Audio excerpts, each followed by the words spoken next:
don't think so. There's something out there. It lives out in those woods. In the dark. Something that's come back from the dead. Welcome to The Good, the Bad, and the Sequel. This is the movie podcast where we're talking sequels, and we do it in two parts. The first, an interview with an actor or someone involved that made the film worth watching. And the second, a discussion of the sequel, what they got right, what they got wrong, and how it could have been better. Really hope you enjoyed last week's interview with legendary special effects artist and Oscar winner, Howard Berger. Howard talked about it, K&B effects group, their connection, and how they met Tarantino to be able to work on all of his films, The Walking Dead, this week's sequel, Evil Dead 2. And we talked about our buddy Eddie Yang, because Howard's the one. Howard and his buddies gave Eddie that job of, hey, mow our grass and we'll show you some things in the studio. So really cool to actually talk to the guy that I've heard that story about so much. What's even cooler is the next week's interview is another person that Howard helped out, Bill Hunt. So a lot of great special effects that we're covering. But man, Howard was so cool. If you haven't heard that, be sure to check it out after this week's review. And wow, man, this is the first time I've seen this movie. I've seen a lot of clips. No, I've seen a lot of clips. It's one of those movies that I think I've caught before, like on the back in the day on cable. I never saw it front to back, but yeah, before I say anything more about this movie that could have really sucked if it wasn't for Bruce Campbell. Before I say anything more, I'm going to introduce you to my partner in this sequel watching journey, Jamie Riccardi. Jamie, how are you? Fantastic, Doug. How are you doing? Pretty good. So you've seen this before? No, I think very similar to you. First of all, I didn't even think I saw the first one. I think the only scene I remember in the first one is the tree that was like hooking up with a girl or something like that, or raping a girl. Yes. Yeah. But this one, I saw a couple scenes, but I never saw it all the way through as well. And I have to agree with you. Like the movie is definitely dated. The overacting of the other, even Bruce Campbell. But like, between the camera work, because the camera itself is a character, is a character in the movie. The spirit. The spirit. Ridiculous. And he's awesome. Like, I think like the fact that like really for the first half of the movie, it's just him. That's what I wrote down. I'm like, if this was anybody else, I think this movie would have sucked, because he really, even though it was his girlfriend from the beginning. That she was like sort of there, not really after 7 minutes. She was like part of her was there at times, but just him. He was the only person, and I think if it was anybody else, it would have sucked, like Castaway. Maybe somebody else in that role, unwatchable. 100%. Listen, he played a part where one, he's fighting himself. Two, he's kind of like arguing, to nobody, like arguing, like he was just like, he literally carried that the first half of the movie. Question, and again, I don't know the first movie, but is this like I feel like this is a very similar story probably to the first movie, or did they ignore the first movie? Did they ignore the first movie? Because if this happened in the first movie, why is he back in the cabin? Great question. So I actually wrote this down because I was doing a little bit of research. So the first movie, it ended, and it was basically ended not to be. Wait, the first movie ended? Yeah, the way the first movie ended. Okay. They destroyed the book, so the book gets destroyed by fire, and that's basically would be the end of the book. But obviously, at the beginning of the movie, when we go into like the backstory after we see Rosebud Releasing Corporation, we get to the Book of the Dead, the passageway to the evil beyond. But in theory, like that thing's destroyed. But they erased that in order to make a direct sequel. But then, is it a sequel? No, it is. Yeah, it is. No, they just changed. Obviously, it's a very important part. But this is like a direct sequel. This movie takes place right after. The end of this one goes right into the movie that's made 6 years after. So was the beginning of this movie the end of the last movie with his girlfriend? No, I don't think it was. No. Oh, I don't. No, I don't think so. Because, different actors again, in the first one. Okay, so then it was okay. So then why is he there? Like if all this happened, that's why I can't imagine it being a sequel because it kind of makes no sense. Well, because it better be. We're gonna cancel. well, it's a sequel by title. Okay, I good, mean, good. but I mean, in sequel in movie world, I think they're two different movies. I don't think they're connected because he almost acts like, he's surprised when he hears the spirit for the first time, and the book, it just doesn't make sense. So my guess is, they had a lower budget for the first movie. It did well, and they wanted to kind of change his character a little bit. And yeah, because I don't think I'm sure Egan's gonna let us know. But I would like to really know, like, how is this connected to the first movie? Because if it is, why the heck is he back at that same cabin where all the problems are? Yeah. So like, even just reading which is like a cheap way, I should have just watched it, but it's Ash Williams, his girlfriend, and three pals hiking in the woods to a cabin for a fun night away. They open the book when they read the text out loud, and then everything happens. So, and Ash watches as his friends become possessed. So he's possessed in this one. He is, but the book's there. Why, if he destroyed it the first time in the fire, why wouldn't he destroy it again the second time in the fire? You're right. Correct. And also, the only way that they probably could have gotten rid of the book, and this is what to me would have made more sense. The book was just never in it because it really didn't have to be in it because they had the recording. So the recording being read out loud released the demons like it was in the first one when they read it. So really, if the book wasn't there, then it'd be like, okay, cool. So for some reason, or if she said, oh, these are missing pages or something, but right. But I'm willing to bet they're just completely two different movies somehow, because it doesn't make, I can't see a connection, because again, if he was the lone survivor of the first one, and he's going back to the cabin with his girlfriend again, like it doesn't make sense. If he knows fire kills the book, he would have done it in the second movie. So I think this is a completely different movie. I think they're almost like the horror rules. It's a part of the horror rules. You forget about what happened a year ago, I was 2 years ago. Or they're ignoring the first movie and just making this one. Okay, then that would make sense. But I'm sure who someone lived in this house 4 years ago. It was this family.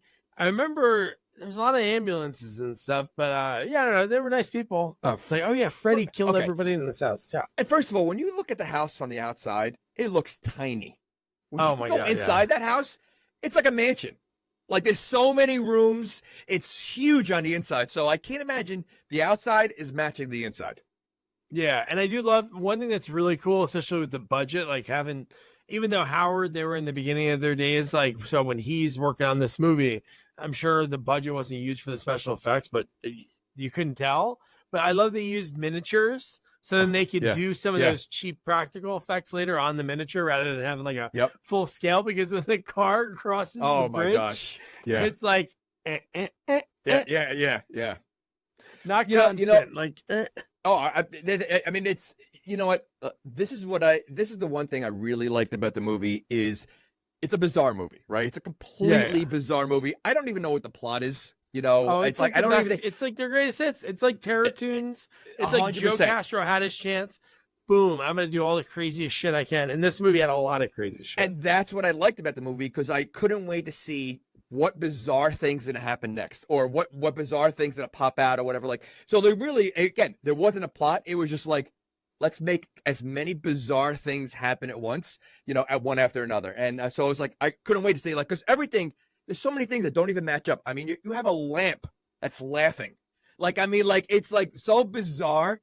So it was just like, I couldn't wait to see what's next, kind of thing. So, and was this supposed to be a horror movie? Or like, I mean, I know it's the horror comedy. Yeah. Because it's more comedy, very little horror. I guess the gore, I guess the real gore, there's a lot of blood in this movie. I know it's comical blood, the way it's like a pool coming out. It's completely like blood from a bucket, someone throwing it. Like, it's like, as much as there is blood, it just looks so cheesy blood. Like, it looks like so silly blood. It's just like, so there's like really no scariness. It just, so, and again, I love his show, Ash vs. Evil Dead. I thought it was. I never watched it. I love him. Like, everything he turns up in Okay. Even when he was on the one, well, he was on a USA series, right? He played like the guy's boss or manager. I think the guy collected not bets or bounties. I forget the name of the show, but he was like the main guy in it, and he's always been good in everything. Well, Spider-Man, he has a small role in Spider-Man as the ring announcer at the wrestling when Macho Man goes against Tobey Maguire. Boom. No, he's so good everywhere. I'm telling you, then watch Ash and Evil Dead, Yeah, because check it out. he's literally playing the same role he plays in this movie, just 30 years later. And like the gore is there, the silly gore, but his one line, he's so good at comedy. Like his he's such a smart ass that he brings that into the show. I thought the show was great, so definitely watch the show. It's very funny. Cool. So I'll have to check it all out. right. Yeah. So yeah, All so there, like, again, this movie gets right into it, like 7 minutes. I gotta say, my wife was prepping for the school year. She looked up, and every so often she goes, "Is this like the worst movie you've ever seen?" And I'm like, oh well, it doesn't have a plot that has great special effects, but it's but yeah, for somebody this is a movie that if you watch like minute 10 for a minute, like 45, an hour 20, you'd be like pretty lost, because there really is like one guy probably for most of the time you peek up. Yeah, but the movie moves. I mean, first of all, it's not a long movie. It's an hour and a half, I think. So, and it's not, so I think it was the perfect runtime. And the movie does, when it slows down is when he's not in the scene. When they do the stupid film, like the daughter and her crew, like that's when it slows down. Like to me, I could see a whole movie of Ash and every supernatural for an hour and a half. Like dealing with everything. I could watch a whole movie of that.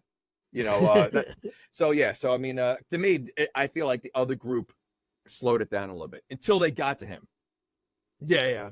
So you mentioned how crazy it would be if he went back to the house after like what happened the weekend before, like whatever. It seems like it's like the weekend before, because that's what they say. These movies like pick up right where the other one ends.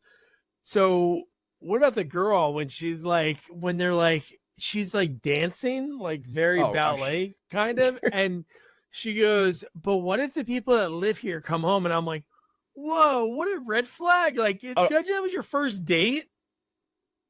Okay, that's another reason why this is this is a different movie. It's not. It's the same house from the first movie, yet it's a random house that they just crashed. First of all, where are they going when they're basically crashing at a house that they don't know anyone there? I know. And it's the only house in the area, and it's the only house like by far. There's no other houses around. Where are they going to? That they just happen to come across this house? Yeah. So yeah. Okay. And to go back to that, even later in the movie, why is that tow truck driver waiting on the road? It seems like that's the only way to get into that, and it's the only house there. So what is the purpose of him going there? Yeah. Because it goes right into their driveway. I think he had a purpose to go there. I mean, he's there with his girlfriend. I mean, he was going to do the same thing, and Bruce pulled in first. So he's the one he honestly was the one that blew up the bridge. F those guys, man. Yeah. I mean, or maybe he was a spirit or something, a possessed spirit.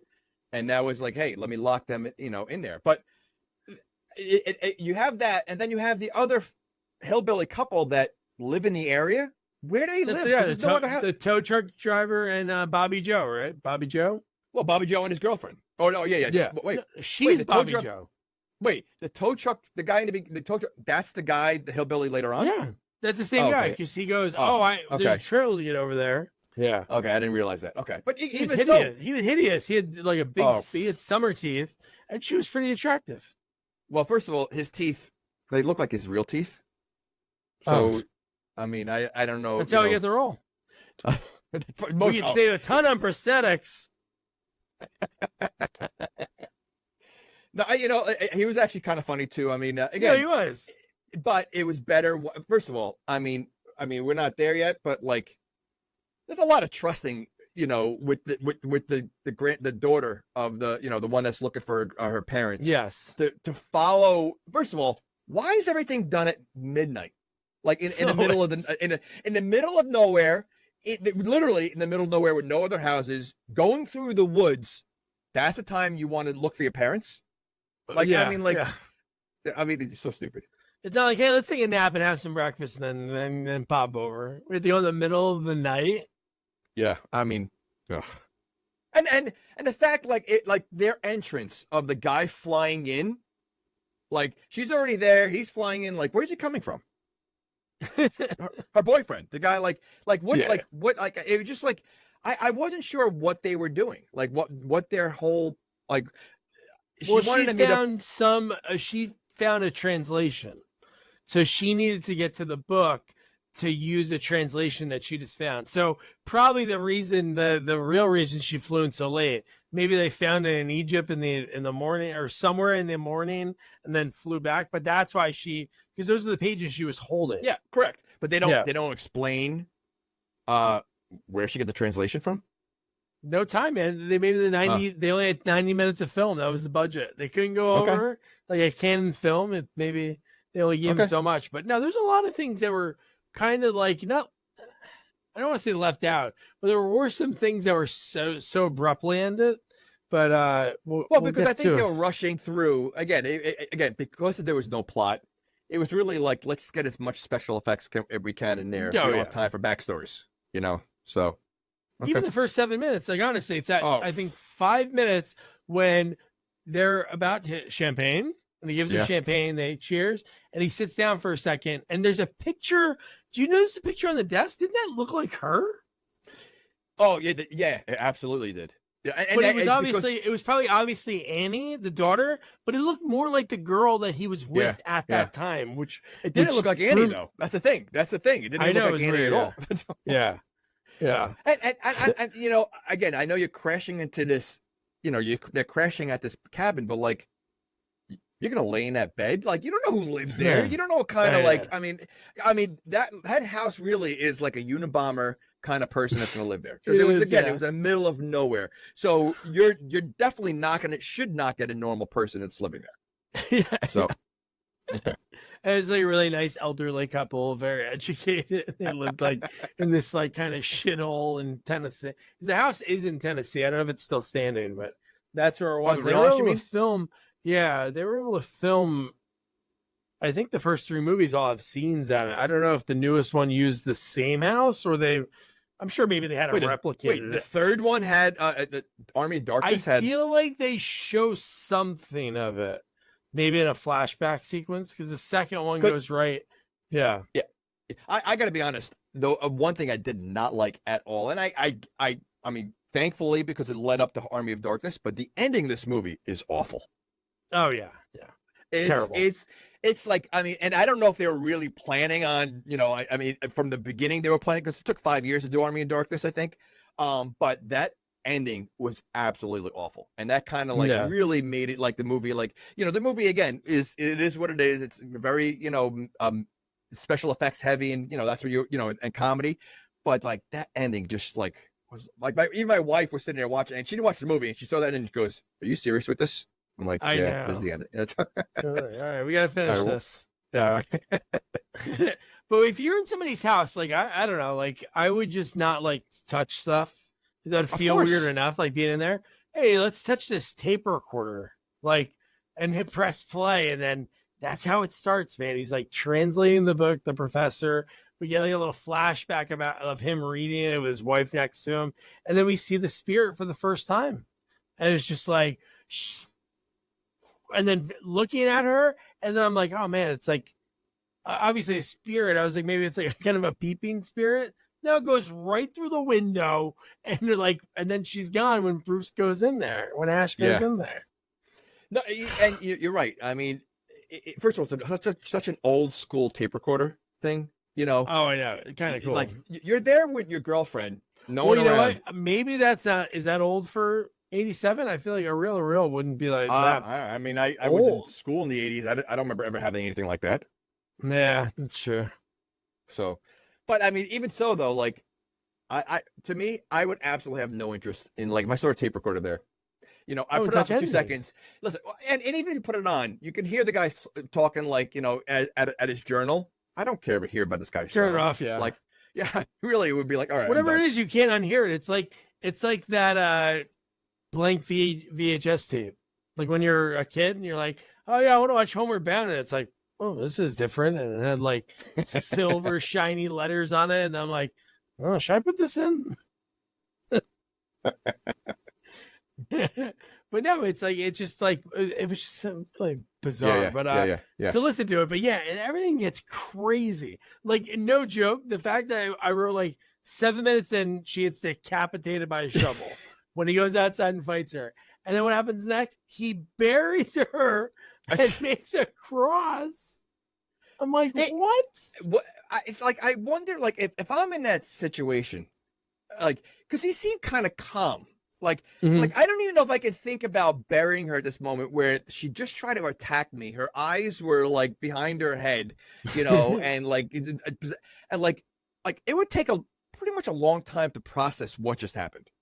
Like, he seemed almost too comfortable about, and again, I'm assuming the first movie didn't exist, so he seemed very comfortable of, you know, like, not shocked, you know. Yeah, and because he should either be shocked because this is the first time, or the other feeling he should have is like, oh my god, this again? I've seen this before. Never says any of those things. Like, we talked about that in so many movies. Like, they never say, like, in like, especially like Freddy, maybe there's like one adult or one person saying, oh yeah, I remember this happened 5 years ago. It's like one person remembers. In this movie, it's like, it's like for the first time. It's so, you know, it's so, I mean, but yeah, I mean, like, the first 15 minutes of this movie is just like, it really, like you said, it starts right from the beginning. Like, I don't think I've ever seen a movie that 15 minutes in and so much has happened already. Oh yeah, and what's like, honestly, I know we see her again, like, really quick, but like, it's him for so long, and then when you see Annie for the first time, I think it's when we see the plane land. It's like, oh my god, like, okay, this has been a long time of just him, because even that's no, go ahead. No, because even that the next scene, again, the special effects, I didn't realize that we were gonna get like really cool, like Sinbad-ish like stop motion animation. When she pops out of the grave and just, it looks so cool, man. I love it. Well, I think, you know what, I don't think that whole scene with the airplane was necessary. I mean, they really like, but I think they did that just because, again, there was so much Bruce Campbell. They had to break it up a little bit, but then this way they can go back and they can show it's still going on. Like, you know, it's not like, you know, like, so yeah, I mean, the whole thing, once she comes back to life, you know, there's so much going on again. I mean, the head in the vice, like, you know, like, and then you have the full the head in his lap, when he throws it up in the air, he's like, lands in his lap trying to bite him. With the finger. It bites on the finger, and then that's why he puts it on the vice. And I was waiting, so, you know, I obviously know, you know, the chainsaw is his big, now, which, is there a chainsaw in the first movie? I don't know. No. Okay. So when she bit his finger, I'm like, don't tell me he's cutting his hand off because she's on his finger. Like, at least just cut the finger off, you know? So, I mean, but like, I thought the chainsaw was coming then. Like, I was waiting for the chainsaw, you know, but I didn't realize when it was going to happen. But yeah, I mean, it was great. I mean, like, the whole, again, he's basically fighting himself. You know, he's got this dummy head that he's like attacking, you know. I mean, it was just I thought it was very well done. You know, he was just so over the top, and he's very over the top. I mean, which makes it funny. His facial expressions, and I love that they do like the shadow. Like, we don't need to see the chainsaw like in the head. We just see like the shadows, the blood going everywhere. But yeah, he does have a chainsaw in the first one. Even says the chainsaw appears in the first movie, and he also uses the double barrel shotgun. So he uses the same weapons in all the movies. Okay, so now, well, he obviously becomes a master at it by the end of this movie, so I can see why he has it. Now, this is an old couple that lives here. They seem to have a lot of dangerous type tools and weapons. I don't think that old man can carry that stuff. No, and like, so he got the chainsaw from the shed, right? He brought the head to the shed.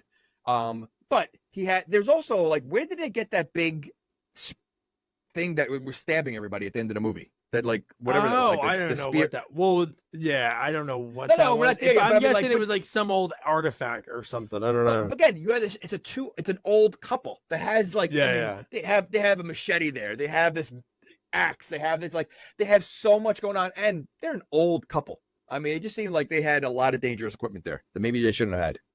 Way too dangerous. And maybe if they knew how to use it, they'd be still with us. That's true. And you know Or what? if he knew how to use it. What? Oh, you know what? Was that it? Did we see the father at all? I know obviously we saw the mother. Yeah. No, I don't remember seeing the dad. I don't know if that's something that they just ignored that. Observed in the next one, or maybe they didn't ignored it. Yeah, no, I don't know why they wouldn't do that. But then now the spirit goes after Bruce, which is cool. Like when the spirit's like going through the house and ripping through the doors, like that's really cool. And then tackles him, and he's going in the air. This is one thing that when my wife peeked her head up, she was like, "How is he so close to the house? Like after all of this." Because he seems like he's flying for like at least a quarter mile. He's like, and hitting all these trees. And then he changes for a second. Then the sun is starting to come up. And then that's when he goes normal again. Right? But are they part vampire? Because the sun seemed to bother them, later in the movie or something like that. So, but how about the fact that even before he gets outside, like when he's running away from the camera, again, the inside is so big of this house. Like I know. I mean, the house looks so small that it looks like there's a couple of steps and you're already at the next room, or a couple of steps you're already at, and it only looks like it has like 3 rooms. This literally, the way he's running, there's multiple doors and multiple rooms as he's running and through. There's even like a secret passage because he runs behind the walls too. Like yeah. And that looks like that cabin looks like there's no way there should be a basement there. There should not be. There's no way there'd be a basement with higher ceilings than the first floor. It's so ridiculous. Okay. Unbelievable. But yeah, no. So then he wakes up. Everything's fine. He's normal. And then this is where he's trying to leave. He finds out, oh my God, look at the bridge, because the big bridge gets like pulled up and the sun's setting already. So he was passed out for the whole day. Why didn't the spirit like kill him at that point? Or like, I don't know. So clearly the spirit attaches to people and like where they keep switching back and forth, but somehow it doesn't work for him. It works differently for him. Yeah, different rules, I guess. But like we always say, like in Poltergeist 2, spirits, they're pranksters. That's what it's doing. It's like, man, you're gonna try to leave. Guess what? You're not. But they don't. But it'd be one thing if they said like, all right, your lineage, your line, your lineage has this, where like you're able to fight the spirit a little better than others, because technically he should be like the mom, the hillbilly later, or the girl later, or the boyfriend later on, and so forth. Like the rules literally don't apply to him. He's only becomes the spirit when he leaves the cabin, and it doesn't last as long as it does with the other people. So it just doesn't make sense why his is different than the other people that get bit or whatever. Yeah. Does he even get bit? No. He just gets tackled in the air. There's no blood. He has blood from probably the trees. But the other ones got bit, right?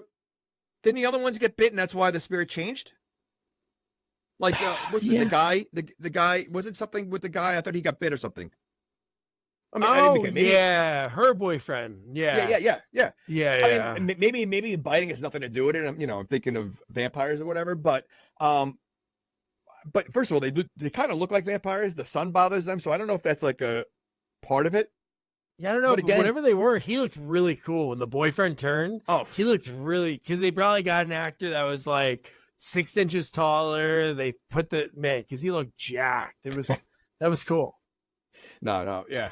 No, I would just be curious, and again, maybe this might be an Egan question, but like, why, like, does he not turn when he's in the house, but once he's outside, it's all like free game?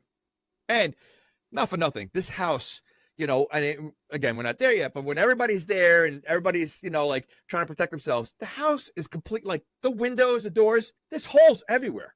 Like there's like, they really were blocking nothing. And also, like, the spirit can do all these things.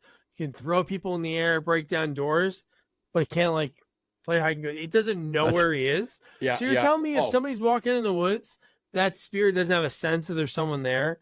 they couldn't tell that he's quickly, because we saw him running away. It was close. It was a Scooby-Doo escape, and it went, and then he slipped under the trapdoor, no sound. And literally, the spirit didn't even look. Like, it looked like the spirit walked into the room, looked around for 2 seconds, and left. Like, it literally gave up way too easy. Like, it really, like, you're right. The spirit should know, like, okay, I mean, I can go anywhere I want. He's got to still be here. You know, like, and this is the smallest friggin' house in the world. So there's only 4 rooms and a basement in the shack. It's not like it's a mansion where you can be moving around. There's no moving in a house this small. Well, I think in the movie, it does show that the spirit is not the brightest spirit. You know, it's very, I mean, like, they really, first of all, what's the game plan for the spirit? Like, they're released now, right? They you know, they're released because the words were said. So now they're back in this world. Why are they just hanging around here? Like, they can go anywhere. Why are they hanging around here? Like, and what's like their game plan? Because it does, like, I'm curious, like, what are they trying to do? Like, what are they trying to accomplish? Yeah, what's the end game? Yeah. Is it trying to take over as many people as they can, or are they like the little situation? Yeah, but if that's the case, why are they hanging around a place that only has 5 people? Yeah, that's true. Okay. That's not that fun. You gotta go to, like, at least a little go town. to a beach. More, there's a lot of people on the beach. Yeah, that's it. Ruin their day. With the giant, like, tree creature guy. Oh, that fills up the door later. I have to tell you, I think one of the funniest parts in this movie was the deer on the wall. Oh yeah, I know. I mean, I wish they didn't show that in the trailer, because they showed it in the trailer. Because I watched the trailer before I watched the movie, and like, just the way the deer looks, turns its head and looks, I was laughing. I'm like, this is so ridiculous. Yeah. That in a close second is the Pixar lamp dancing with him. When they're like looking at it, and they're kind of looking at each other. Well, what, the lamp, the books, everybody was laughing. Like, it was just so like it literally was like, let's see how many objects that you would never think would have a personality, and let's just give them a personality. It was a Disney movie without being a Disney movie. It almost was. I mean, his hand was making sounds. Oh my god! It was making sound. Like, why was his hand making sounds? Like, it's so ridiculous. Oh god, that was wild. That was so good. So this is kind of where we like been talking about a few times. This is where once he's in the trapdoor, this is when they're like, all right, give Bruce a break. Carrying the movie, and this is where we see Annie, the professor's daughter. She arrives by plane. She has pages that need to be translated, so she wants to go to her dad's cabin. And then we kind of find out, like, right then and there. Also, it's been so long since she even like had communication with her parents, and we go back to the house again. It's really like 2 minutes to the plane. We go back. He peeks his head up, and then the piano starts playing by itself. So, okay, so wait. So she has these pages. She needs them translated? Yeah, so the book, I guess, is sort of like a Rosetta Stone, maybe. Some of it, or maybe I'm thinking vice versa. Maybe what she had is a translation, but she needs both. But where did she learn how to translate it? From her dad. Her dad probably is the key. But his dad's not there. If she's carrying these pages because she needs them to be translated, why is she? I mean, granted, she's going to the house so her father can translate them. The father's not there, so how does she end up translating them? Because I'm sure there's a key in the book, like the Rosetta Stone. It's probably like, this symbol equals S, this symbol equals V. Okay, they don't show that at all. Well, they don't have time. They cut it out, keep it at 90. Oh my gosh.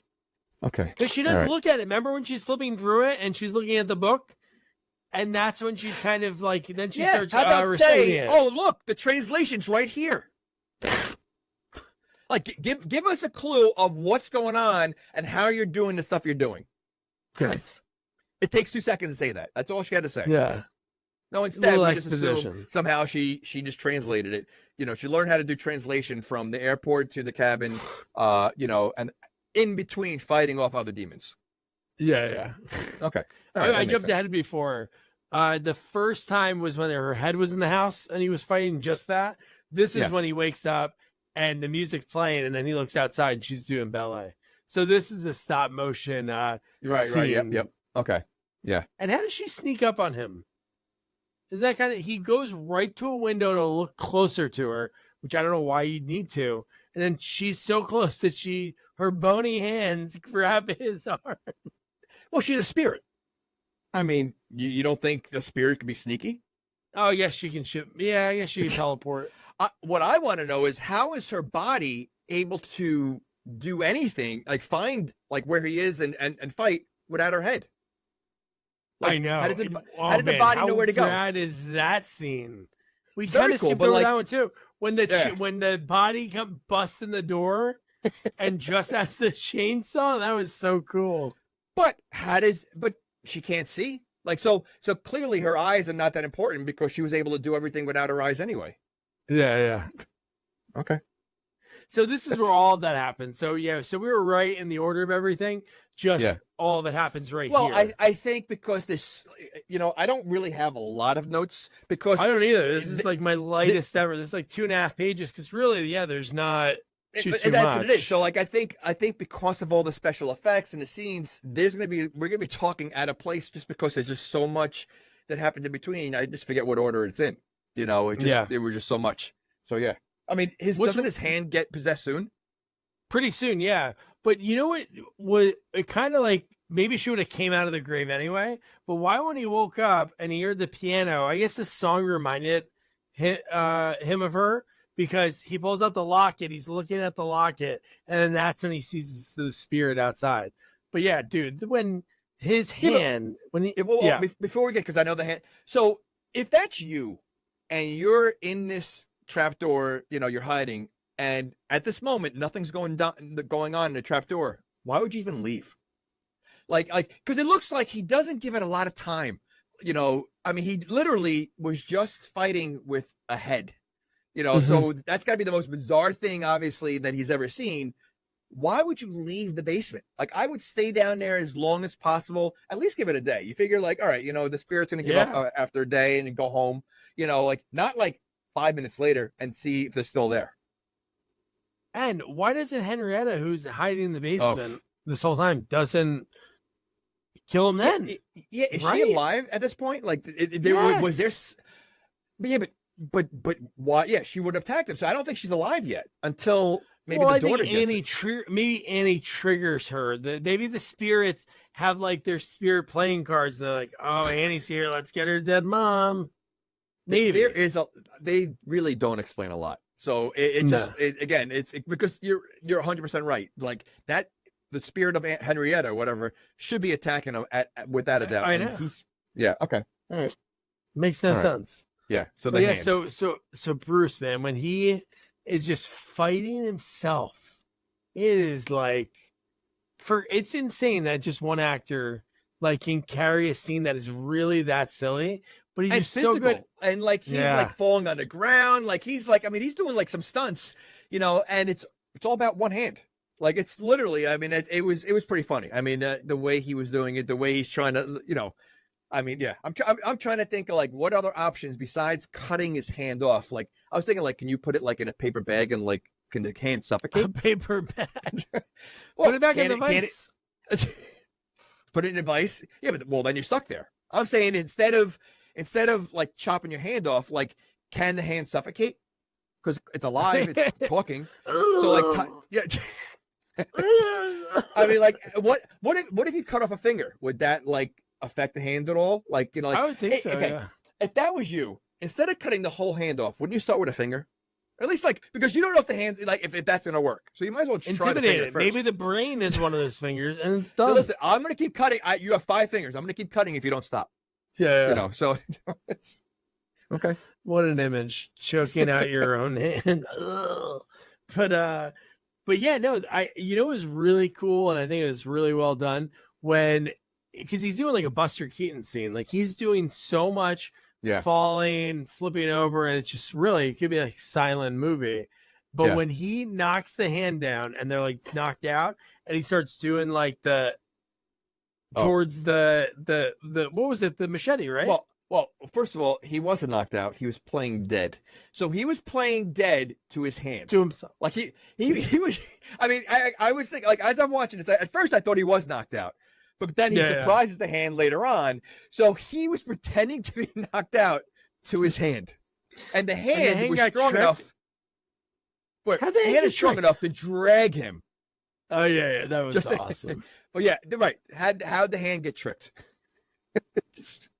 Same nervous system, same. Like they should be able to know, like, hey, this guy's really not sleeping. Usually, But I it was know funny when he's that- sleeping. When he jumps up, like to surprise the Ah. hand. It's When his he hand. pounces on it and stabs it multiple times. Well, he stabbed it in the floor, right? So the hand couldn't move anymore. Yeah. Like yeah. And then that's when he grabbed the chainsaw, which the hand was going for, and he used his mouth to open it. But how would the thing would have started the chainsaw? Maybe there was something else. It must have been going for a knife because they couldn't start the chainsaw because he had to use his own mouth to start it. That's how he started with one hand. Yeah. But That was so cool. did he feel chopping the hand off? Because since the hand, like if you lose control of your hand and it's because it's possessed, do you also lose like sensation and like pain and everything? Like I would think you'd have to. I don't know the spirit.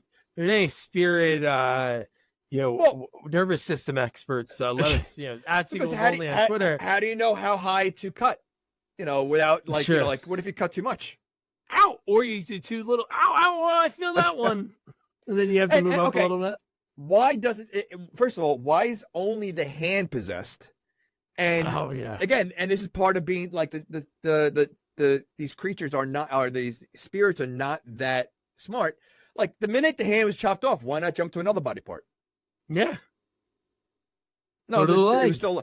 I mean, it became a whole Addams Family thing at that point. Oh, I know. And then when it came back, the best was when he put it under the bucket or the waste paper basket, and he piles on. Oh, I wrote down. We'll get to it in a little bit, and I'll confirm what it was. Oh, the book. It was called I know. Fallen Arms, right? I wrote it down. Where is it? I know I wrote it down somewhere. Fallen something. Book is Farewell to Arms. Farewell to Arms. Farewell to Arms. To Arms. Yeah. Yeah, I wrote that down too. Yeah, that was pretty funny. But no, it was just so silly, the whole thing. Well, the fact that the hand is like taunting him and then gets hit with a mousetrap. Oh, dude, wait, no. How about the fact that it gets into the mousetrap? And how about the size of the mouse hole? Oh, Like, I always think it's cartoonish. Like, we had a mouse in our house a few years ago, and it made like a little tiny thing, tiny. But they always have the perfect half circle. This one was like it was a Tom and Jerry mouse hole, like huge. I want to know, where did they come up with that? Like, because 100%, a mouse could squeeze underneath a door, right? So a mouse, doesn't need a big hole, but somehow these holes, like in movies and cartoons, are always like gigantic, like ridiculous. That was funny. Oh my god! So Bruce, so this is where Bruce. This is when he starts dancing, but this is just before. This is when the blood.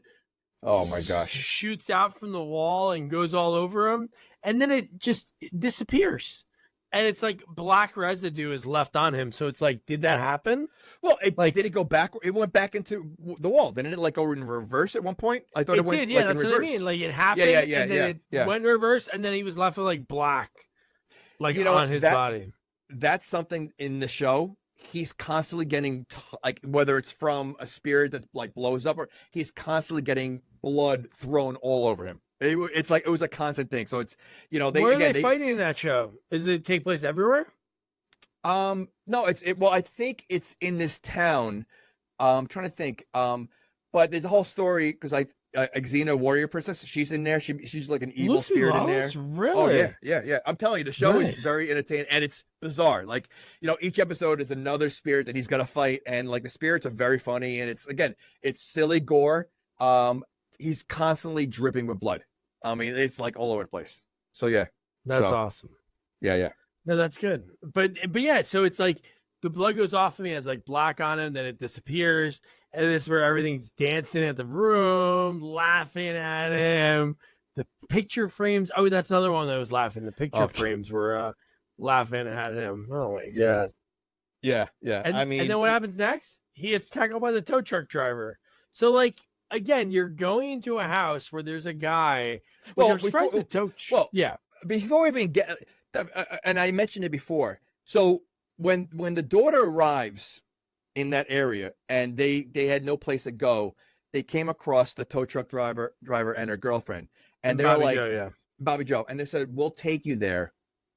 They look like the most untrustworthy people you can imagine. They'll murder you and rob you. Oh, without a doubt, or like a deliverance kind of thing. Like, I mean, like, they're like, and then like he's all the way in the back. So when you see them walking in the woods, you see one at a time, like the order they're walking in. He's the last one. Without a doubt, he should be the first one because I would not trust them behind me.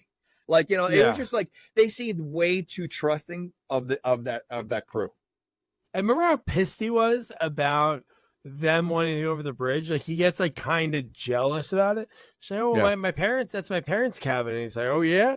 He's like, "Well, there's nowhere, you're not gonna be getting over it." And they seem real pissed. And then he like chimes in, "But there is a trail." And it's like, why didn't you leave with that, buddy? Like, she said, "Hey, my parents live there." That's not a red flag right there. That's a red he didn't even flag, mention dude. the trail.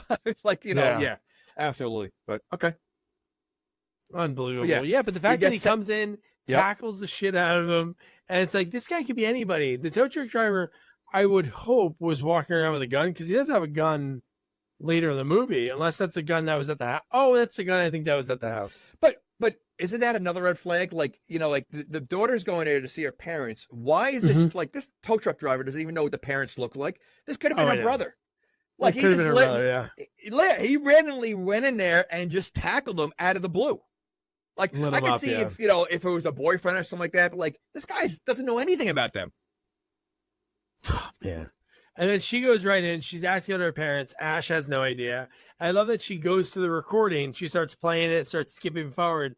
And it's cool. Like, every 10 seconds that they play, it's like, and Henrietta, she seems possessed. And it's like, today I had to bury her and I put her in the basement. And then like right on cue, it's like the boom, boom, and you see the face. And it's like, oh my God. But if he buried her, why is she in the basement? Dirt floors, maybe? I don't remember what the basements were like, but he did say something about chaining her in the basement, maybe? He did. No, chain her. No, I think he said bury her. Yeah. But that wouldn't make sense that she would be in the basement. Okay. All right. But man, dude, there's some wild stuff. Even the Bobby Joe thing didn't really pan out. The only thing that panned out, she went absolutely apeshit and ran away and didn't stop. But when the eyeball flew out, oh my gosh! I mean, and went ridiculous. down her throat. There was no payback. She couldn't dodge that payoff. I know. Yeah, and you're right. She literally swallowed it, and there was no mention of it. Like, she didn't even freak out. Like, it just went to the next, And is that what? Because when these spirits take over a body, you still see the person that they're taking over, even though their face kind of changes a little bit. Is that what Henrietta really looked like?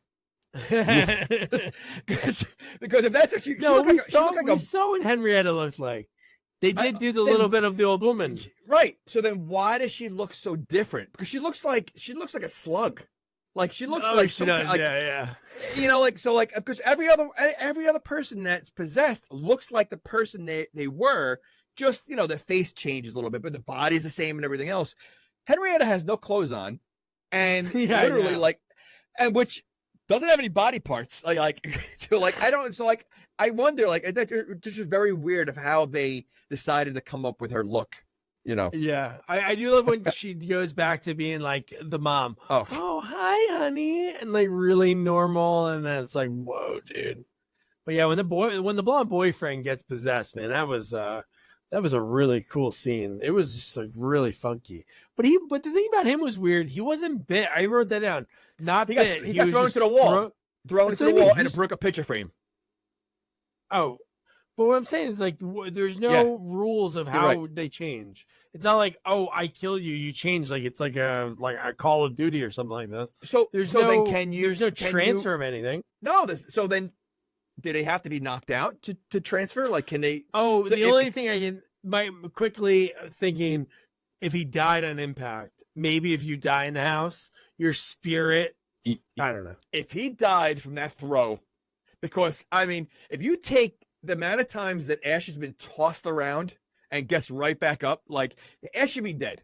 Every bone in Ash's body, he should have really been in a Stretch Armstrong movie. Oh, but even the girl, even the girl gets tossed around a little bit, and they're fine. Yeah. So I can't imagine a boyfriend dying from that. I just wonder if maybe they can possess because even Ash was possessed when he was knocked out, right? Yeah, so I that's wonder true. if when you're knocked out is the only time you can get possessed. Because if there's no rules, then why are they just not possessing everybody while they're They could have alive? just waited, and maybe if they knew the rules, then they just like fight him off a little bit so they don't kill him, so he's dead forever. Maybe it was like as long as you're knocked out, then when you get consciousness, it goes away. Yeah, it doesn't make sense. Again, I would just like some rules. Like there's got to be some kind of explanation. Something, right? Yeah, something. Oh Okay. my god! But yeah, so when Ash has the axe and he's swinging like crazy, looks like he's killing the goblins from Nilbog and Troll 2. Green blood everywhere, like it's all green now. Yeah, you know what? They have like 3 different types of blood in this movie. It was green, red, and blue, black. Like they're really like, no rhyme or reason. It was just like, let's say how gross can we make it, and that's how they're going. And I love the fact that Henrietta, she still had no eye. Like even though she popped her eye out, the rest of the movie she has one eye. Yeah. No, then it's cool that they didn't forget. Like again, when you look at IMDb, they like continue. I always love those things. Like if there's a drink on the table and then they cut back and it's like full and not full. Yeah. When Ash falls down the stairs, he cracks all the stairs, and then when he goes back later to get the pages that are perfectly fine, the stairs are fine, not cracked from like the earlier scene. No, but I do love that happen. But how about the Bobby Joe's day? Oh. Like if she gets to wherever it is afterwards, maybe it's porn heaven. And when she gets there, she's explaining like what happened in her day. Crazy, right? Like she hits an eyeball shot down her throat, and then she has a guy chewing on her hair. He's not even biting her; he's eating her hair. Yeah, that was so. I was like, what is like so bizarre? And then the trees, like I and I knew there was a tree scene in Evil Dead, and I thought this. Then I'm watching this, I'm like, I thought it was the first one, but then I'm watching, it's like, are they doing the same thing that they did in the first movie? Yeah, because they do rip her shirt open. Or something like they started ripping her shirt. So like that was bizarre. So what's the significant of the trees in both these movies? Like why? I was just thinking everything's possessed the land. Everything's working together. Because even it is a cool shot, the trees especially, but the house, everything in the house. So it's like everything in vicinity of within earshot of that tape recording, which it's not like it was that loud. So why not possess the chainsaw, the machete, the axe? This is like some maximum overdrive logic that we're trying to figure out right now. Yeah, why would it choose non-weapons? Why choose a lamp and a book when you can choose a machete and a chainsaw?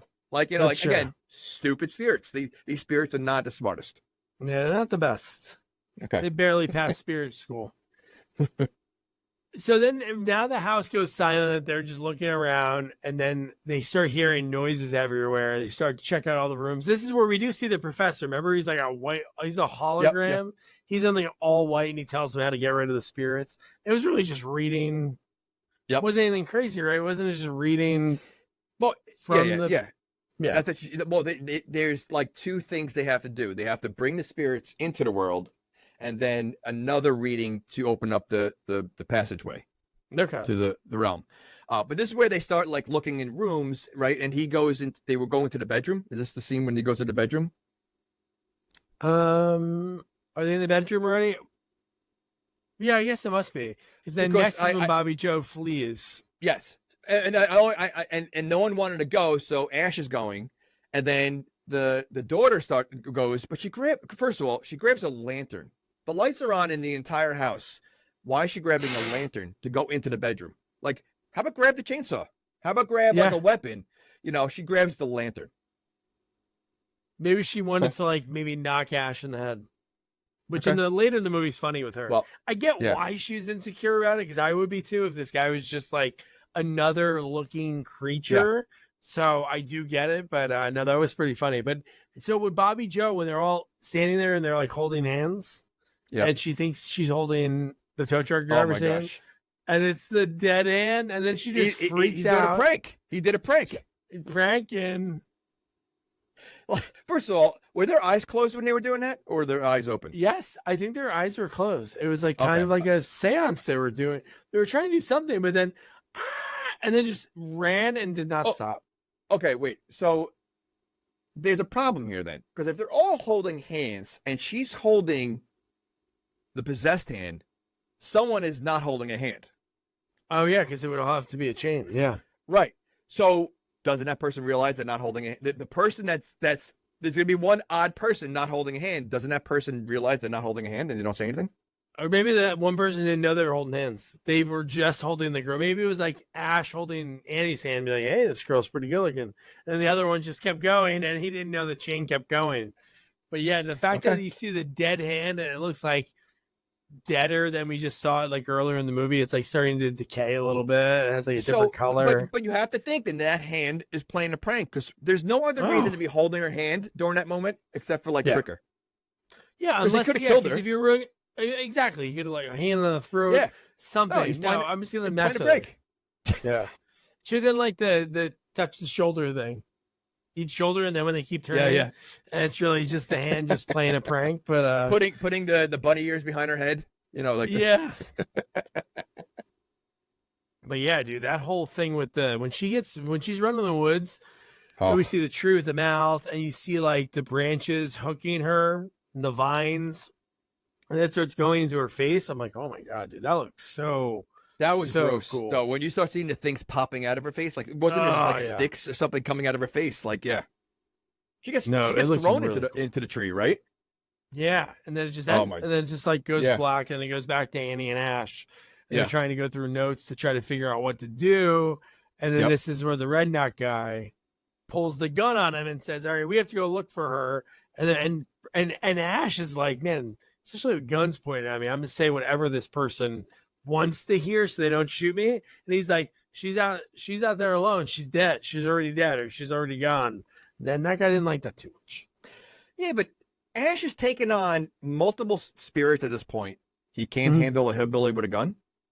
Oh, but that is true. Yeah, I mean, this is Ash we're talking about, right? I mean, quick work, easily, right? So no, so because I mean, he knows what's out there, So like, you would think he would have done everything he can to like distract the guy and take the gun away, but okay. No, pretty good. Right. Pretty quick at doing it, and then the guy's like, kind of is lax. Like as soon as they go to the house, he has the gun pointing at them, has them go in front. And then it's like pretty quick he forgets in a way because how scary it is. The trees are all moving around, and it's just like really creepy. Why were they standing there? Like the minute they saw that, they should have ran back into the house. Like they weren't. They were still waiting there. And the minute that the hillbilly, because the hillbilly ends up walking in front of them at that point. Yeah, he does. He was like, so that's the time when the girl and Ash should have ran back into the house. Yeah. Oh, yeah. They should have done that so quick. And then right there is when he changes. Right? This is when Ash goes back into the he's outside of the house. Because he's outside of the house. Yeah. So that's when it takes him over. And then man, when the tow truck driver, man, he gets tossed. Jeez, man. Yeah. Yeah. But okay, so that's when he changes and they run back to the house and she shuts the door, right? And she's standing. She does this a few times in the movie. She's literally standing with her back against the door and her arms out. Like so dumb. The spirit can't crash right through. First of all, there's holes all through the door, like it's boarded up. And like, would you stand by the door knowing that they probably could knock the door down or go through it? Like, Okay. Yeah, no, not smart. And and then she has that weird weapon, whatever it is. And it's definitely like rubber because you see the way it moves, like when they're even taking it out and stuff. But, it reminded me of Lamar's javelin. How it's bouncing. Like, Oh my god! But man, dude, there is like we talked about so many cool special effects like throughout this movie, and it just gave like Howard and everybody else that worked on it like an opportunity to just try some crazy shit because the trees, even that being like when you think about it, okay, these are miniatures or when they're moving them. It just looked like so real and so seeing creepy. Their roots come out of the ground and move up and down, like it was almost breathing. Like it looked like it was breathing. No, you know what? The special effects in this movie for the time, and even not for the time, just they were very impressive. And like I said, it was very creative because it makes you want to say like, all right, what's the next thing I'm going to see? Because there was just it was almost like a Beetlejuice kind of thing where like it's something weird next. You're going to see some kind of special effects. You don't know what it is, but you're looking forward to seeing what's next. Yeah. How are they going to, take it up a notch? Like even in like American Werewolf in London, it seems like each time you see like the werewolf transformation, there's like different things that, like, oh man, this is getting better and better and better. But yeah, so Annie, the door opens, it's the tow truck driver, she stabs him, and then he is down on the ground, and then this is when Ash is like that spirit, and then we're getting some, oh my god, dude. How about what she does, dude, when she stabs the tow truck driver? She's like slamming the guy's body into the door. Why? Like that? Yeah, that made no sense. Like she was like slamming his head. It was his head there. Yeah. First of all, and that thing that she stabbed him with had like layers of spikes. Yeah. Like and she's pulling that out of his body. Like that should have killed him immediately. Like because my guess is like one of those things. Like if it's in there, you leave it in there because once you release it, it's done. So like that had to be like that was crazy. Oh yeah, it's why not like was the she guy slim? had bad intentions. It's not like he was like, "All right, I'm gonna walk you so we can get the gold, or let me steal the diamonds." He wanted to literally see the love of his life again. He literally had no bad intentions at all. They made it look like he was this creepy guy, he was but creepy, really, yeah, well, he was creepy, but with rotten teeth. But there was really there was no he wasn't as bad as I thought he was going to be.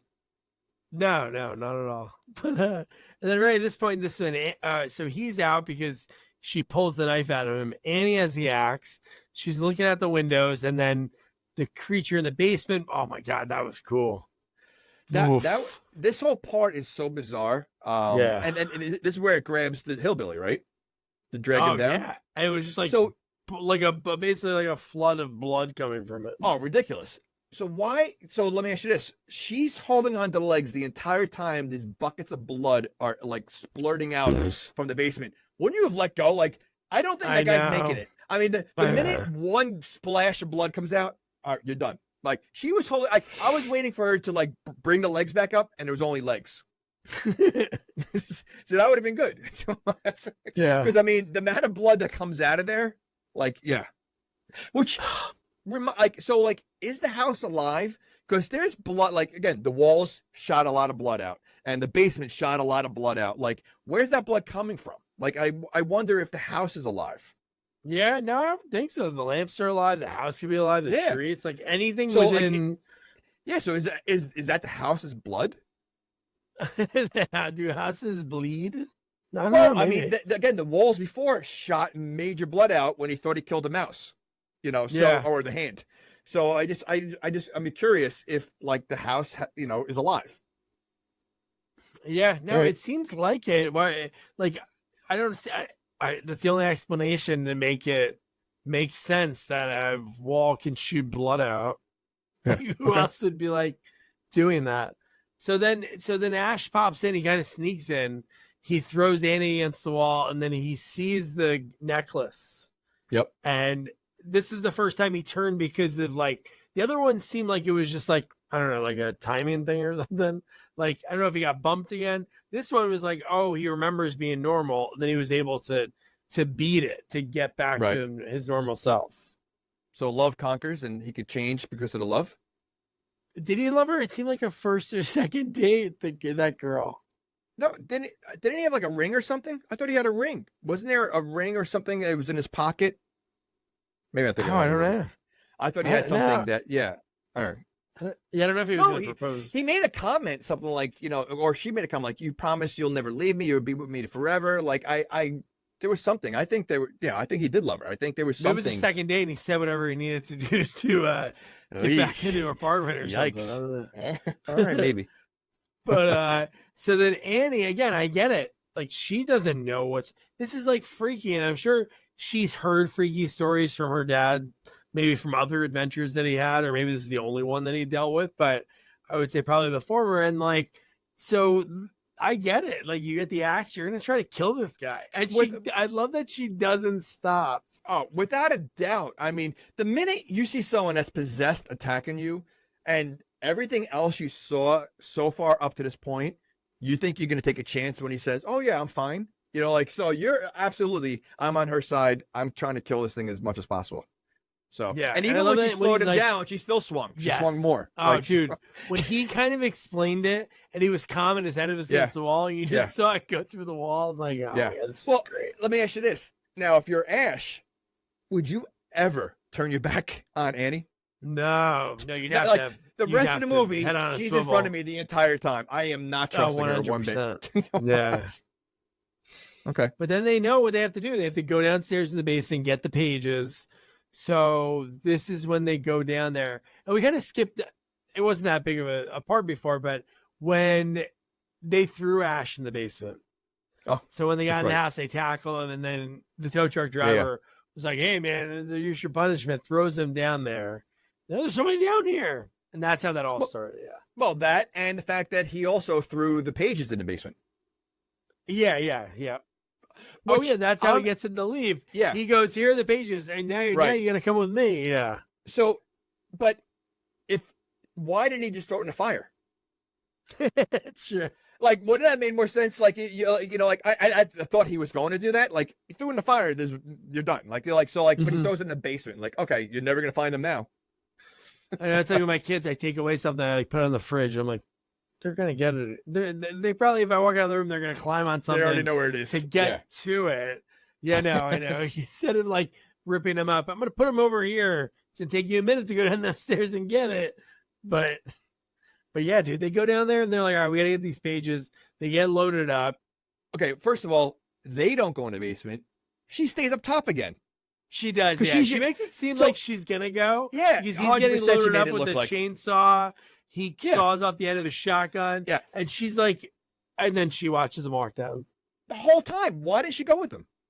Like, you know, she Yeah. makes him do everything. Like, so yeah.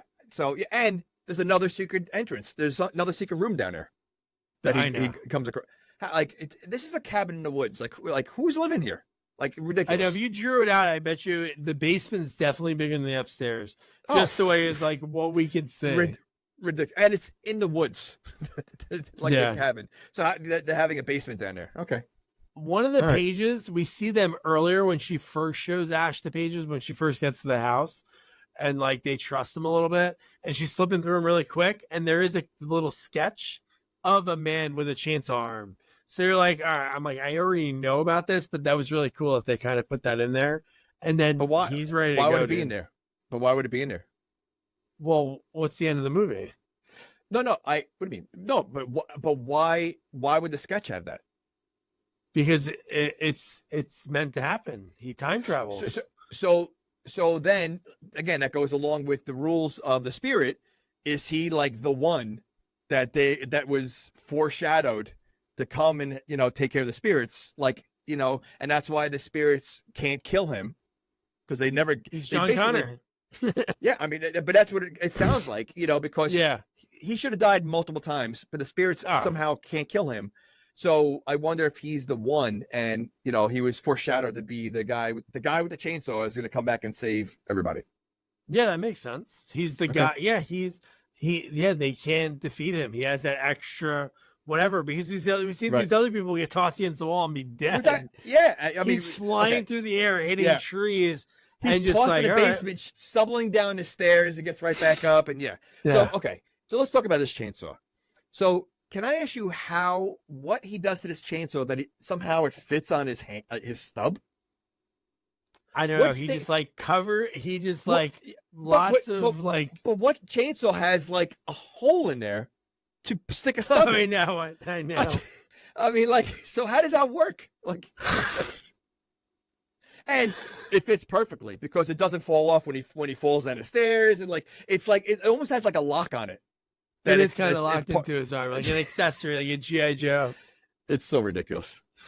Yeah, just so badass. Even the way they just present it when he first puts it on, and then when he's done cutting the end off of the shotgun, and he like moves it a little bit and it falls off, looks really cool. It's like a good again. Yeah. No, I'll say, and very handy doing it all at one hand. Oh my god, yeah, dude. And how he does that is wild. I'm trying to think. I think it's his right hand that has the chainsaw. Right? Yeah, so it does, okay, so what I mean, the odds are he's probably righty. So the fact that he's doing this all with his left hand, it's pretty impressive. Very, very. He has a lot of skills, but no, it's like again special effects. But that image of him and saying "groovy" is like, oh yeah. Well, I like Ash is Born. Like that's it. Yeah. Yeah, no, that was cool. Okay. Then we get the tow truck driver's down there, but when we see him, he's just like a skeleton with overalls. So it's the same guy, just nothing left to him because he got all his blood.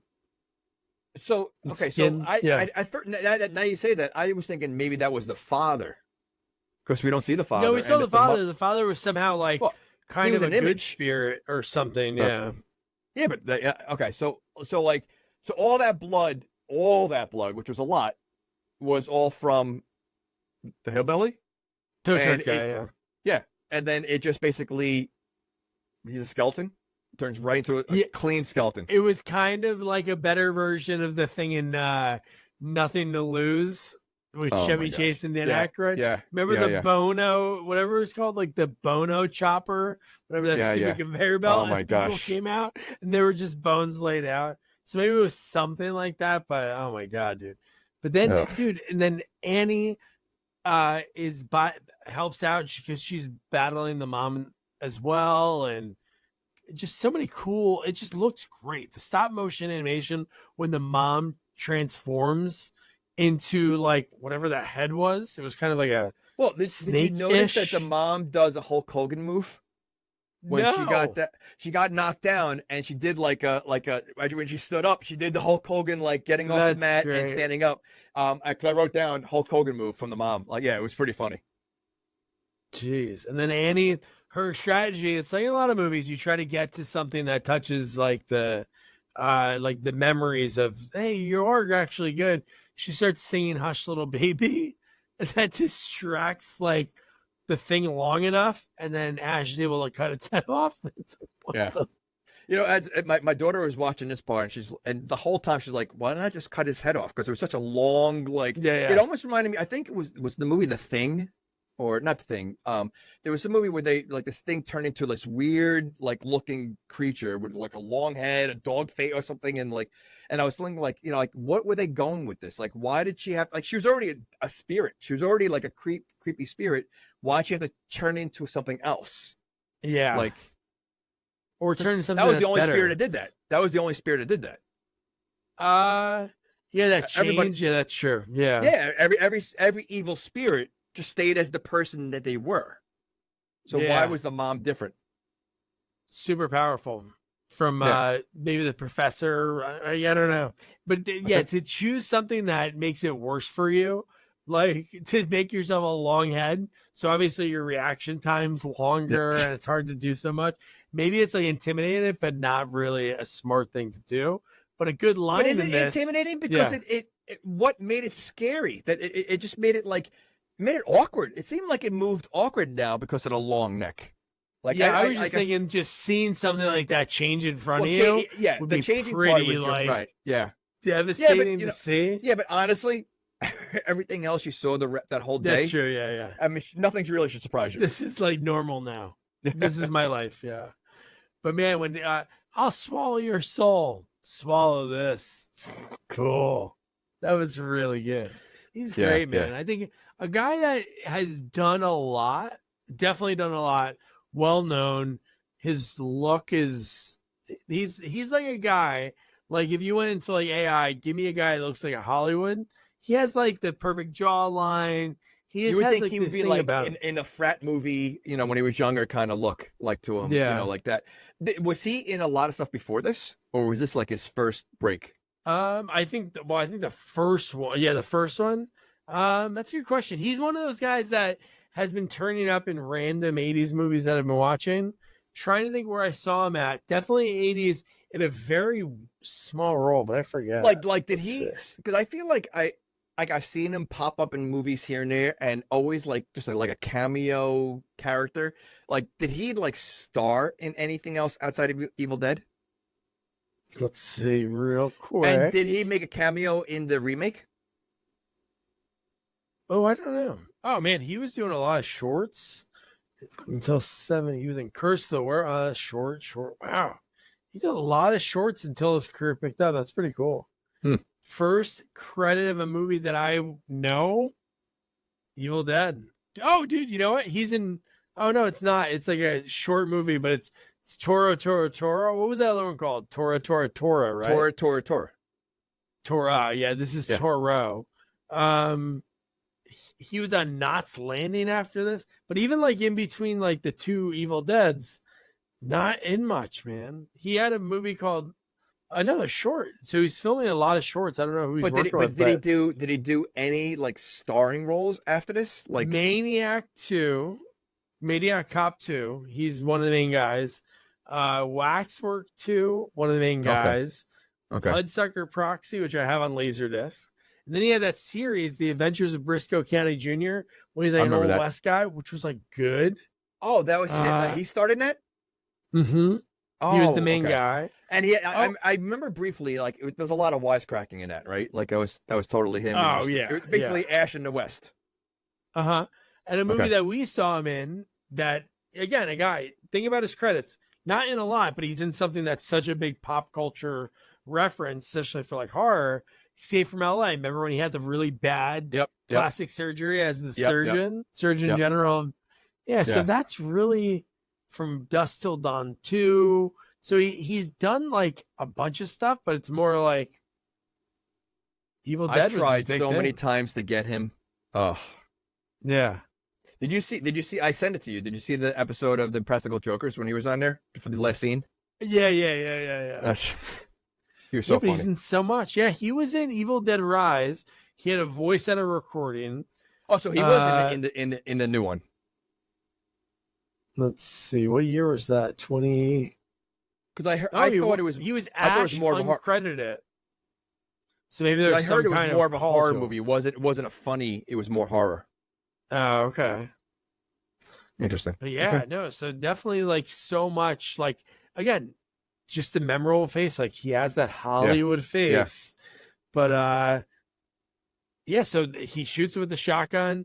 Bruce and Annie embrace. They give that look like, oh man, maybe we're gonna bang or something, which is kind of weird because we just went to this thing, and then I know where the house starts getting destroyed by the trees. Oh, Annie's not able to finish the passages, and I'm like, I wrote down, why the hell did she stop to hug him? She's like, oh, okay, well, why don't we just keep this going now, right? Ridiculous. What's the hesitation? And now you got to do it under pressure. Like I mean, like with the tree stabbing you. Yeah. The evil hands back. And literally, like, she got stabbed by that same spear again, right in the back, and like, I think he said something like he didn't seem that remorseful. He's like, "Good job, kid." He said something like that, I know. and then walked away. Like, that's so dumb. And then the creature by the door was pretty cool. That thing was, so he's like chainsawing that creature. Everything is like and then boom, it's like, all right, whoa, everything disappears, right? Oh, okay, cool. It's because of the opening, right? That's why they disappeared. No, well, does everything come first before the portal opens? Because I thought you're right. You're right. They got sucked out. Right. Okay. Yeah. Yeah. You're right. So they got like sucked out, but it wasn't like the sucking out, like the portal. Right. No. It wasn't like yeah. Okay.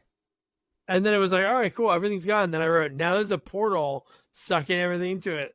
Ash gets sucked into it. I'm like, which you know what? Listen, I that could be cool, but the fact that in that. So based on that, he gets sucked into medieval times, right? Why didn't everything else get sucked to medieval times? The lamp would be great if the lamp is next to him. Everything should have crashed down. So there should have been a pile of trees and lamps and books and everything that got sucked in that portal. Like, why are they getting sucked into different dimensions? Like, shouldn't it be all one dimension? When was the last time you saw Army of Darkness? A long time? A long time ago. Like, the only scene I remember is when he's fighting a bunch of little ashes. I haven't seen that. I gotta watch that soon. I don't remember any of that. You never saw it? I remember the movie because I remember it's a comedy. seeing It's some like of a it. pure, if I remember correctly, it's like a pure comedy. I mean, it's got it's really like again him dealing with being in medieval times kind of thing. So I mean, I don't remember the movie. I remember him fighting like little versions of himself, like tiny little ashes. He has a big fight with. My question was is if in the next one, especially being the medieval times, there's always in medieval times, there's like a Merlin type character, like some kind of like seer. So, like, I wonder if that's who somehow sent into the future to get him or something. But I hope so, remember. because if not, it's kind of silly. But I did. We're gonna have to do this movie. No, we're gonna have to, yeah. And I love when he gets there. The medieval times people are like staring at him, like, "Oh my god, what is this?" And then the flying creature gets sucked in. So something else got sucked in. And Ash comes out of nowhere and blows it up with a sort of shotgun. Wait, so I thought that flying creature was from their time. I don't, because he wasn't. We never saw that thing before. I was thinking that spirits came with him. I didn't. I know we didn't I thought see that it. was just like, listen, there's dragons during medieval time. Why can't that be? No, not really. No, dragons aren't during medieval times. No, it's not real. No, that's all stories. What? I don't. Dude, they killed them all. In movies, there's dragons during medieval times. In movies, yes, there is. Yeah. Okay. Yeah. So this is a movie. So that I know. I'm assuming. So I'm assuming that was from there. I don't, because there was nothing else sucked in from his world. So I don't think. Yeah. I just think that like he killed it in 2 seconds. So I think that's what again, I don't remember the Army of Darkness, and I don't know if they just put him on this high pedestal like he's all of a sudden now. Sure. That's the thing, and I love that Sam Raimi that does the speech. Yeah. That ends the movie like right there. Yeah. I'm like, that's pretty cool. But not knowing, again, Army of Darkness came out 5 years after this, so not knowing anything about Army of Darkness, if I'm just watching this movie for the first time, this ending is awful. So rushed, and like I would rather than Rushed. like do like, I don't even know what else. That is such like a the underworld. He should have got sucked to the underworld or something and meet the devil or something like that. But like because you have a movie here that's comedy horror, right? There's a lot of there's a lot of blood and guts, and you literally just turned it into a silly comedy by the last scene. And so I think that takes it a little away from the movie. Like, again, I think it would have been better if you're sucking. The whole point of saying those words is to open his portal to send them back to hell. Basically, he should have ended up in hell. Like that would, and again, it could be silly. He could have done something silly in hell or something like that. But I think that would have been a better ending. Just go in the past, the medieval times, just makes no sense. Yeah, no, I know, and it's just like I don't know. It was just like really quick. He defeats everything, and then it's over in like 3-4 minutes. It was like the end of a Death Wish movie. He kills the bad guy, rolls smooth as jazz, and he's gonna walk off, and the credits are coming. And the fact that the movie didn't come out, so all right, so you're watching this, you're thinking, all right, so there's gonna be a third one. He's gonna figure out, because the way the movie ended, it was like, okay, no, it's 5 years later. Yeah. So like people already forgot about it at that point until they even the first to the second. The only reason that one got made, it was funny that we made the joke, the reference to like Maximum Overdrive earlier. Stephen King got the second one greenlit because he asked De Laurentiis, who produced Maximum Overdrive, man, you should really do the funding for this Evil Dead so they can do a sequel. Because that's 6 years later it took to get that one out. So you got to think, man, over 11 years it took to make your 3 movies, and it wasn't like, it was a lot of like making sure you had people to champion it. Because I'm not saying this movie didn't do great. It has a huge following. It has such a high score. This is like one of those movies that has such a great score on Rotten Tomatoes that I know there's some like really like drama, maybe like romance movies that I don't like. But for something that is in, I would say, my wheelhouse, it was good. Like, it was a good movie. The special effects were fun. It was just like, I don't know. There was just something missing to I agree. it. I would say though, I think, because obviously there was time between the first and second one. I don't know if people were excited about it, but imagine after this movie ended, and then you see the trailer for the first time for Army of Darkness 4 years later. The excitement of people probably like us. Ash, 100%. Like that trailer when it first came out and people didn't know they're making a new one. That was probably. I would love to see the how much Army Darkness made compared to, let's say, Evil Dead 2? Like, I bet you it did well in the theater. Yeah, yeah, no, we'll definitely do that. But yeah, that was that what we've been talking about. That was Evil Dead 2. Jamie, would you recommend someone to check out this movie? I would say yes, and without even knowing about the first one, to me, again, Bruce Campbell crushes it. The special effects were fun to watch. You know, a lazy Saturday day, you know, it's a fun movie to watch. You know, it's not a great movie. You know, there is no plot, but I think the whole Ash and, you know, what the scene with his hand alone, you know, is worth watching. So I would say, you know, it's definitely worth watching once. Campbell crushes it. Yeah, no, and I totally agree. Same thing. I would definitely say it's something you have to check out because there is a lot of. It is a movie that has such a pop culture reference because even like the deer, I feel like that's been replicated so many times. Obviously, like puppeteering anything that's on the wall, like a trophy, but it's always like that kind of angle. It like is so the same to this movie. Like they pay homage to it because I'm sure so many people in special effects saw this movie, like Howard's work on it, or like, man, that is the shit that I want to do. Absolutely. Yeah, because that's really like trying new things. No, and this movie tries new things. I mean, you know, where are you going to see a lamp laughing? You know, like having a personality. You know, like, you know. So I definitely think there's a lot of like different things that maybe people took for and used for other movies. But I also, you know, I also think like, you know, comedy horrors are in a different realm of horror movies, right? Like I enjoy comedy horror better than horror movies.